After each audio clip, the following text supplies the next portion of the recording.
my name is Allie Schmidt. This is my dad, Dan. He owns Caitlin's Glass. Thanks, Allie. Things like doors and windows go into making a house. But when it's your home, you expect more, like the great service and selection you'll get from Caitlin's Glass. Vinyl replacement windows from Caitlin's come with a lifetime warranty, including accidental glass breakage replacement. Also ask for custom shower doors and many other products and services. Call 962-1636, locally owned with local employees for nearly 30 years. Caitlin's Glass, the clear choice. Welcome to the BeTempered podcast, where we explore the art of finding balance in a chaotic world. Join us as we delve into insightful conversations, practical tips, and inspiring stories to help you navigate life's ups and downs with grace and resilience. I'm your host, Dan Schmidt, and together let's embark on a journey to live our best lives. This is BeTempered.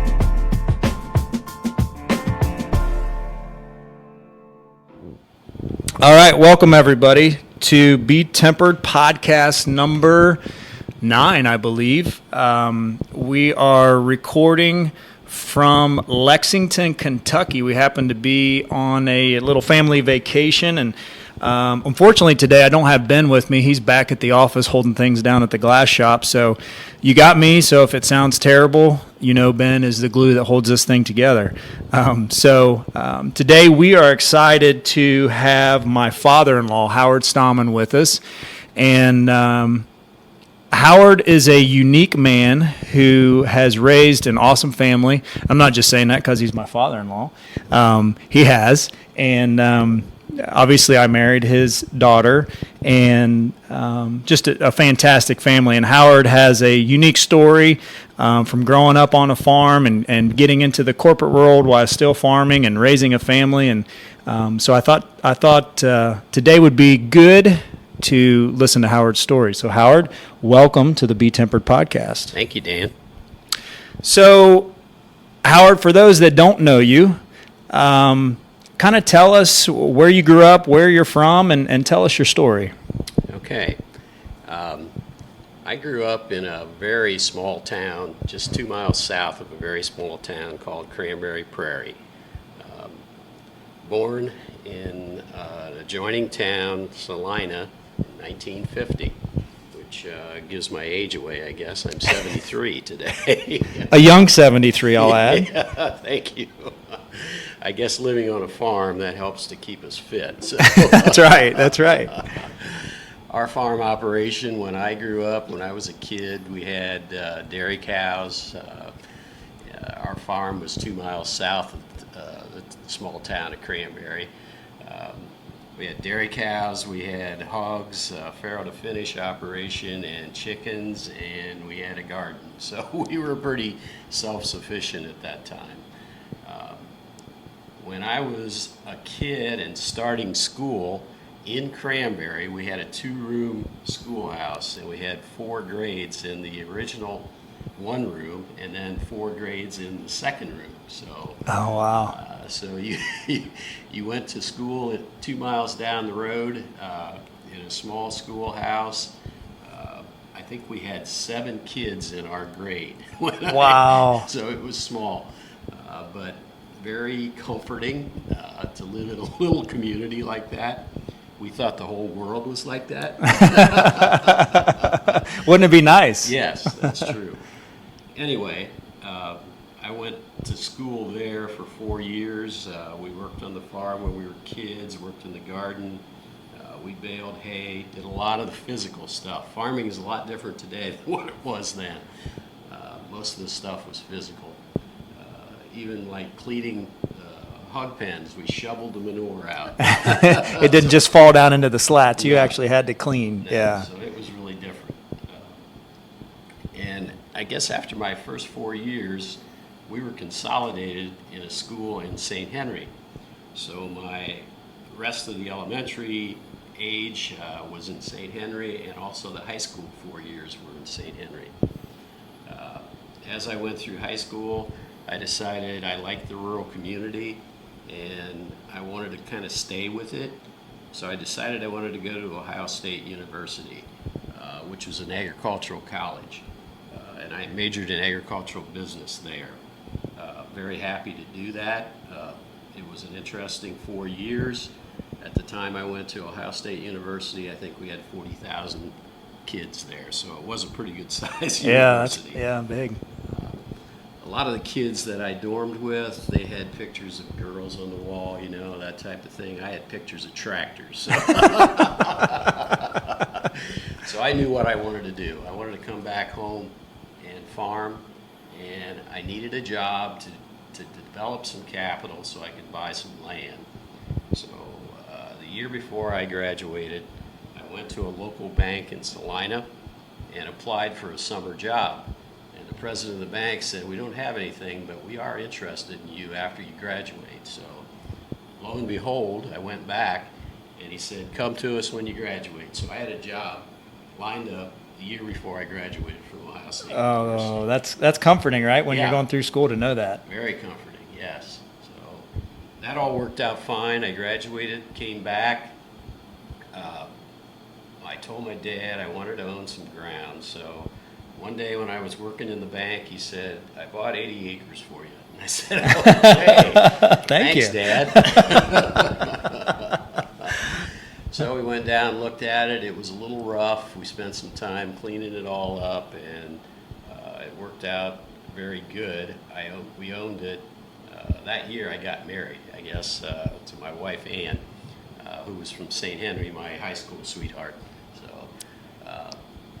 we worked that farm and cleaned it up, and we decided we didn't want to live in Salina. Yeah. So we had an idea of a farm back in St. Henry. And so a local realtor, I knew him really well, and he said, "Yeah, I could sell your farm in Salina for you."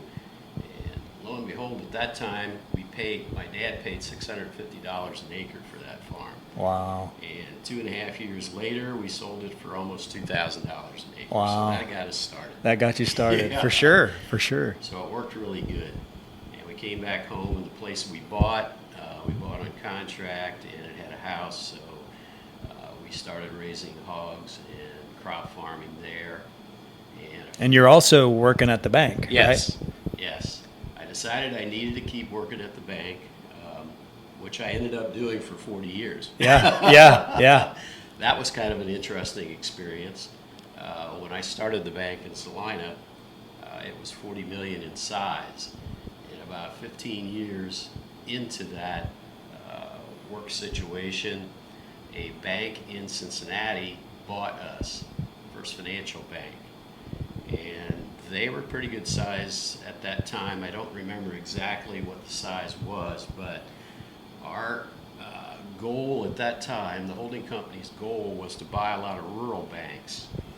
And we ended up with 15 banks in different rural communities. And as I worked in the bank at Salina, there was some turnover in the holding company, and they asked me if I wanted to be the senior lender of the holding company. And how old how long had you been working there? I was there about 17 years. Okay, when that happened. Okay. So I had some experience at the time in lending, and I enjoyed it. My goal always was to go out and travel and see our customers, and I could anticipate their needs by going to their operations, talking to them, and figuring out what they needed. And I built up a portfolio in Salina of about $50 million. At the same time, I was a senior lender for the holding company and was farming at home. So I was busy. You were raising busy. a family.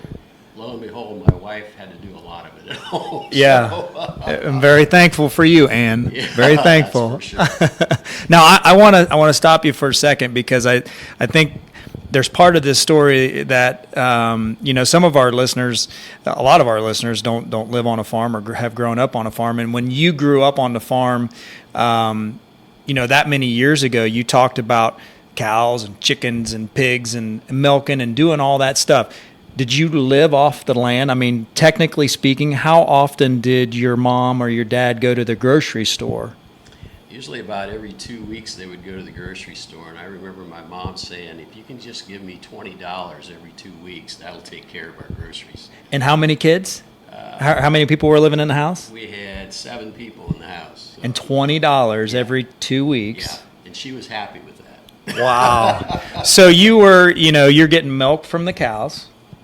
You're getting eggs from the chickens, probably butchering chickens and for butchered chickens. Yes. And then you've got, I'm sure you probably had some beef in the freezer. We did. And pork. Right. We butchered those. We had butchering days in the winter, and we'd butcher a pig or two, and also a beef cow. So we had our meat. Yeah. And then Mom canned all summer long from the garden. So we had our fruits and vegetables and that type of thing too. So your dad, was that his sole job, was farming? Yes, when he went to the Army when he was 26 and was actually involved. He was a medic in World War II. And when he came out, he was pretty thrifty. He saved some money. And when he came out, his dad had a farm over in the Brazils, not the Brazils area, but the Rossburg area. And so they rented that first. And then my mom's relatives came up with this farm 2 miles south of Cranberry. So about 2 years after he was out of the military, they bought this 100-acre farm. Okay. So, yeah, we were a very independent unit there. Yeah. Well, and a lot of people in that Mercer County area, that was a way of life, right? You're in rural America, rural Midwest, kind of separated, very separated from the big cities. Very religious, faith-filled families, and not relying on anyone but themselves. That's correct. Yes, very religious community. A lot of German Catholics in that area. And if you wanted, at one point in Mercer County, you could stand and see 12 Catholic churches from that place. So yeah, very interesting. Yeah, very, very, very fertile farm ground. Yes. Yes. Just a beautiful area, very, very unique from other areas in the state of Ohio and across the country. And I still to this day, it is a very unique, wonderful place to live. Hardworking people, beautiful, beautiful farm country, and very, very religious people, which is refreshing to see, especially in this day and age. So now we fast forward, you're back at the bank, you're 15, 16, 17 years in, family's growing. Talk about that, your kids as you start raising a family and the challenges with all that you're doing. I know all the things that I do and how hard it is, and I hear stories about you from the kids where here comes Dad, he's coming home from the bank and he's coming in like Superman and going from Clark Kent to Superman to be out, to get out to the farm to take care of the animals. So kind of talk about that as the kids are little and they're growing up and your life and what that looks like. Yeah, we had a country life with the family, that's for sure. And the kids, some of the memories of the kids today, they go back to the way it was on the farm and enjoyed it. My wife, Ann, she always made sure the kids were involved in sports and athletic things and got to go to parties and that type of thing. So she took care of the end of that. And that allowed me to work in the bank, come home. In 5 minutes, I could change and be out on the farm. And actually, it was a good thing for me because the bank part was very mental. Yeah. Working in a bank with finances is sometimes pretty stressful. So when I got home, I was ready to do the physical part of it. Yeah. And I could work for another 6-7 hours if I needed to with the physical aspect. By that time, at the end of the day, I was pretty tired. Yeah. When I hit the sack, it took me about 5 seconds. And I was out. For sure. It was good. It was a good, clean life, and we enjoyed it.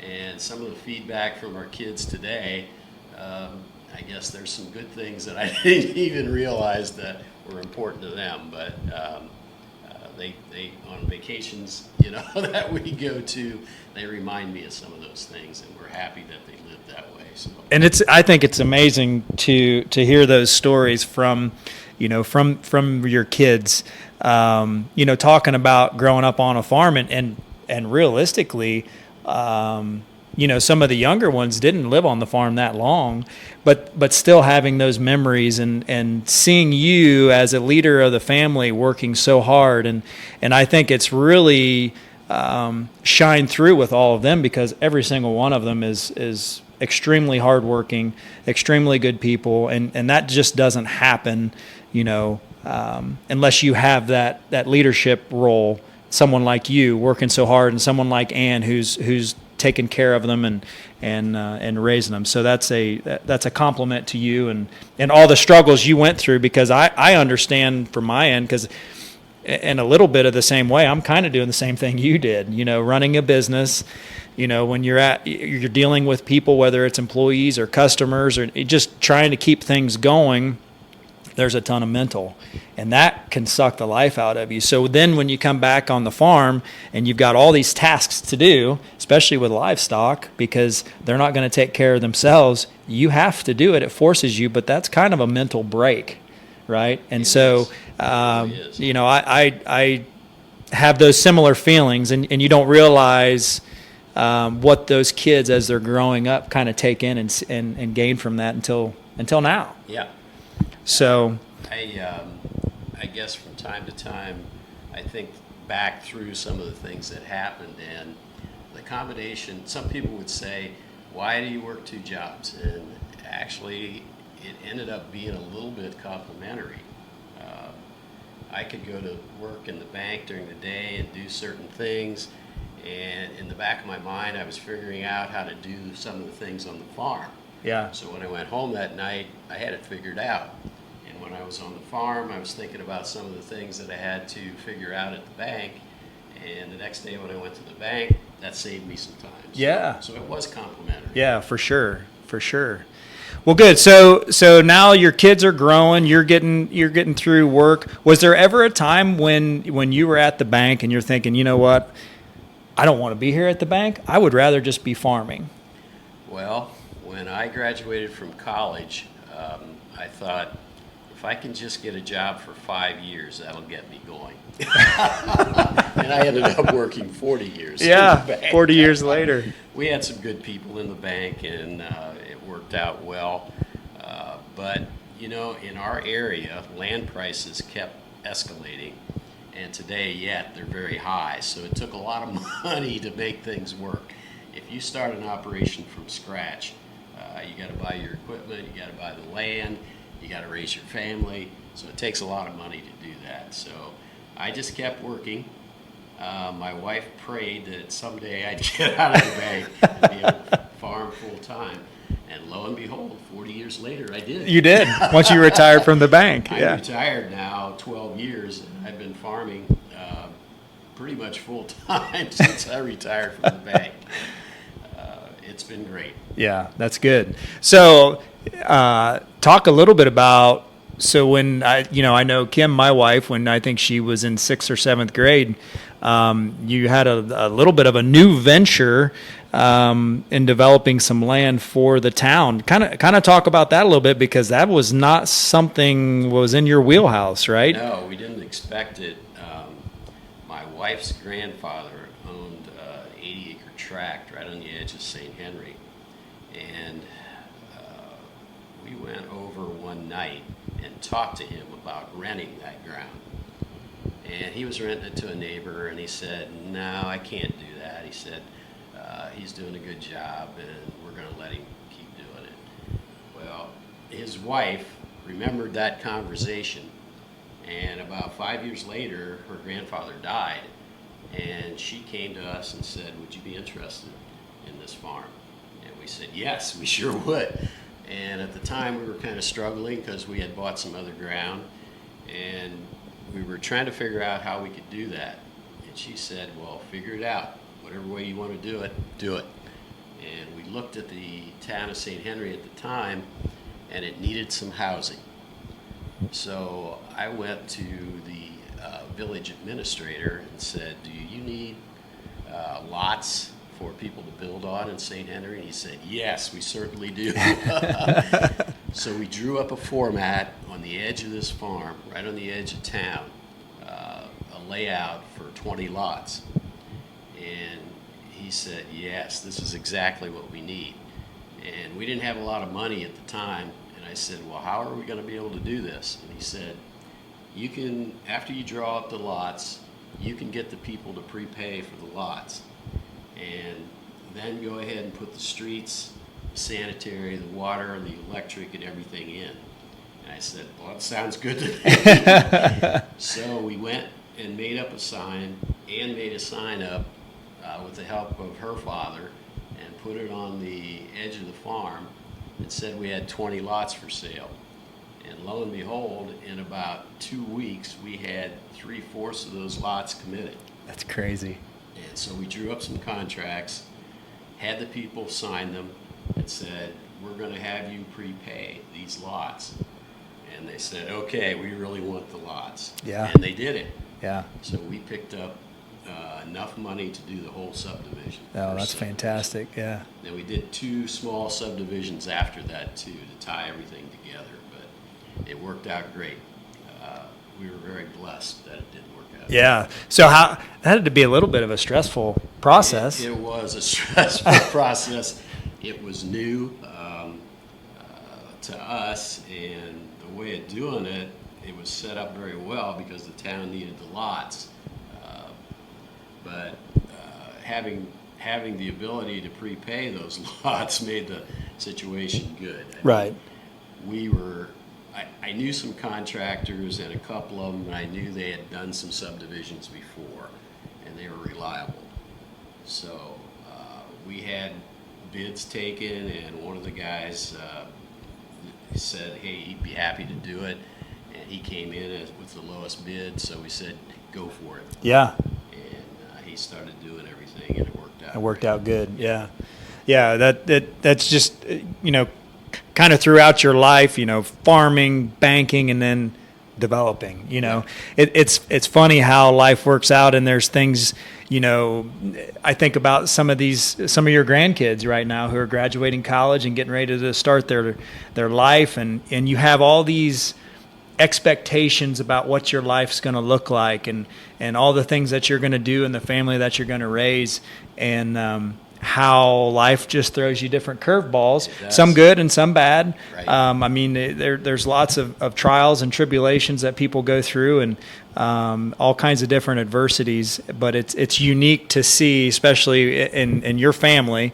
We're here right now in a house, a pretty awesome house, with, I don't know how many people are here, 40? I'd say 40 to 45 people, yeah. Which would be adults and their children. Yeah, so. and everybody gets along. We've got kids from the age of, what's Monica, a month or two old? She's about 2 months old. All the way to, to you and Ann. It's got to be for you and Ann just a rewarding feeling to see all of this. Tremendously rewarding. We feel like we've accomplished something in life. Yeah. That's when I look at this. So. Yeah, there's so many families out there who, a kid goes astray and they don't ever see him again. And this, it's such a testament to you guys and the hard work that you put in. It just has to be such a fulfilling feeling. So it's awesome to be a part of. Well, it is. We've been very blessed, and we talk about it. Ann and I talk about it from time to time, and agree. There's not a rotten apple in the bunch. So well, there might be a couple. We won't say their names. We've got some really good in-laws. Yeah, here we go. I don't have my boots on. Oh, well, good. Well, I got a couple questions for you. I want you, when you think about these, just the first thing that pops in your head, whatever pops in your head, if there's a story, give it to us. That's what people want to hear. What are some of the most important lessons you've learned from your life experiences? I guess as you go through life and do things with the family, and especially with business, don't let the highs get you too high and the lows get you too low. Pray, be a good, solid person, do what's right, do the things that are important in life, because we're not here forever. So that's right. I guess that's probably one of the primary principles that we follow as we've gone through life. and it's worked. Yeah. Example is really important for our children. You can tell them what to do, but if they see you doing something, that's probably one of the most important things you can do. And that's leadership. Yeah. That's leadership. Yeah. Very good. Who has had the biggest influence on your life, and how have they shaped who you are today? I would say our parents probably have had the biggest influence. My dad was a solid, hard-working person. Always taught me right from wrong. Said always do the right things. Work hard. Be a good Christian. And I've tried to follow those principles, and they've worked. So For sure. My wife's parents have been a real guiding light too. They set something up which has really been helpful for the grandkids. They had what's called Knee Camp Saturday. Yeah. And so everybody that wants to can come and drink coffee and eat cookies and talk about whatever they want to on Saturday morning. And they made that open for many, many years. And they've gotten a lot of guidance from my wife's parents, and I think it's been a really important thing for them. I would agree. Very unique thing. Yeah. I remember, coming into the family 20 years ago, and Kim said, "Well, we got to go over to Grandma and Grandpa's house for Knee Camp Saturday." I'm like, "What the heck is Knee Camp Saturday?" And you walk into the home, and you hear laughs, and sometimes there's some arguments going on, and but just a very heartwarming place for family to get together outside of any type of holiday. Just in every Saturday, and whoever can come shows up, and sometimes some of the family from out of town are in, and just a very, very unique thing that I just an awesome thing. If somebody has some concerns, they bring it to Knee Camp Saturday and they talk through it with their relatives. So. And they may get some opinions they don't want to hear, but exactly. But you know what? That's okay. Yeah. That's okay. Can you share a challenge or an obstacle you faced in your life and how it impacted you? Probably one of the biggest challenges was being able to start farming on my own. I guess I kind of knew I wanted to do that, especially through college. And when you decide you want to do something in life, you start summarizing what it's going to take to get you there. And most of the things that are important in life, they take a long time to formulate and work out. And getting into farming was one of those things, and it has worked. But I guess the most important thing is doing the right things in life and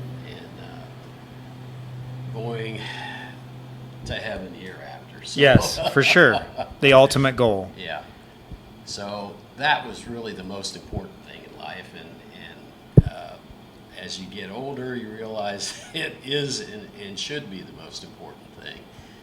And so you try to guide your children and tell them that you need to do the things to get you to that goal. The ultimate goal. Yeah. Yeah, that's great. What motivates you to get out of bed in the morning, and what keeps you going when things get tough? I mean, I know you're retired now, so you're living the high life, right? Get out of bed at what, 10, 11 o'clock in the morning? No, but what motivates you? I really enjoy what I'm doing. My wife looks at me from time to time and says, "When are you going to quit this farming thing?" And I said, "Well, when God tells me it's enough." Yeah, that's right. But I enjoy what I'm doing. We're in a situation right now, if kids have special events, we can stop what we're doing and go to those events. And it's really fun to see them developing in life. And that's, I'd say the family is a real driving force.